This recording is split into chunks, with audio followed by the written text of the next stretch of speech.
Hello বন্ধুরা, আজ আমার মনটা একদম ভালো নেই। কালকে তোমার দিদিভাইয়ের সঙ্গে আমার প্রচণ্ড ঝগড়া হয়ে গেছে। কোনো কারণ ছাড়াই ঝগড়া হয়ে গেছে।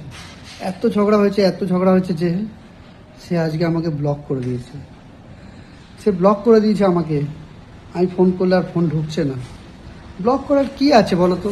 ঝগড়া তো সব পরিবারের মধ্যেই হয়, সব স্বামী স্ত্রীর মধ্যেই হয়। কিন্তু ব্লক করে দিলে কীভাবে হবে বলো? আমার মনটা এই জন্য ভীষণ খারাপ। সকাল থেকে কিচ্ছু ভালো লাগছে না। এমনি সোমবার কাজে এসেছি মন খারাপ নিয়ে, তার উপরে সে ব্লক করে দিয়েছে জানো।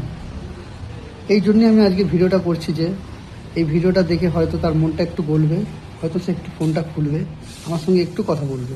প্লিজ তোমরাও একটু কমেন্টের মাধ্যমে জানিয়ে দাও দিদিভাইকে, যেন সে ফোনটা খুলে আমার সঙ্গে একটু কথা বলে। হায় রে কপাল আমার, কেন যে করলাম ঝগড়া।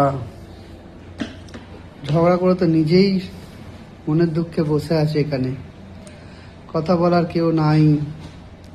ফোনটা যে ব্লক, কখন খুলবে কিচ্ছু জানি না। খালি ভাবছি একটাই কথা, কেন ঝগড়া করলাম আমি, কেন ঝগড়া করতে গেলাম আমি? ঝগড়া করার কি কোনো দরকার ছিল?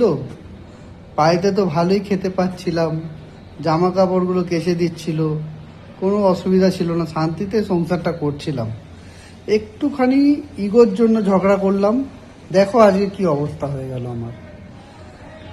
উফ, নিজেকে নিজে আফসোস করছি আর বোঝাচ্ছি যে আর কোনোদিন ঝগড়া করব না।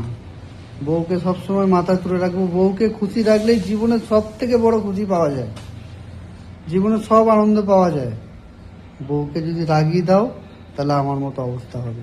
একা একা বসে থাকতে হবে, আর ফোনটাও ব্লকে থাকবে, কথাও বলবে না, বাড়ি গেলে খেতেও পারবে না। তারপরেগুলো তোমরা জানোই, আর তোমাদেরকে বললাম না। তো ভগবানের কাছে প্রার্থনা করছি যেন তাড়াতাড়ি আমার প্রবলেমটা সলভ হয়ে যায়। আর তোমরাও একটু কমেন্ট করে জানিয়ে দাও দিদিভাই যাতে বেশি রাগ না করে থাকে। আমি কিন্তু এখানে একা একা খুব কষ্টের মধ্যে আছি। এটা ভিডিওটা করলাম এই কারণেই যে আমার ফিলিংসটা হয়তো বুঝতে পারে, বাড়ি গেলে দুটো খেতে দেয়, দুটো পড়তে দেয়। আর কিছু বলার নেই আমার। আজকের দিনটা হয়তো এইভাবেই কাটবে। মুখের মানে ভাষা হারিয়ে ফেলছি আমি। আমার মধ্যে এমন একটা ইমোশনাল কাজ করছে এখন, নাকটাও ধরে গেছে মনে হচ্ছে, না একটু ঠান্ডাও লেগেছে। তো যাই হোক, তোমরা সবাই ভালো থেকো। আমার এই দুঃখের কাহিনী যদি একটু পছন্দ হয় শুনো।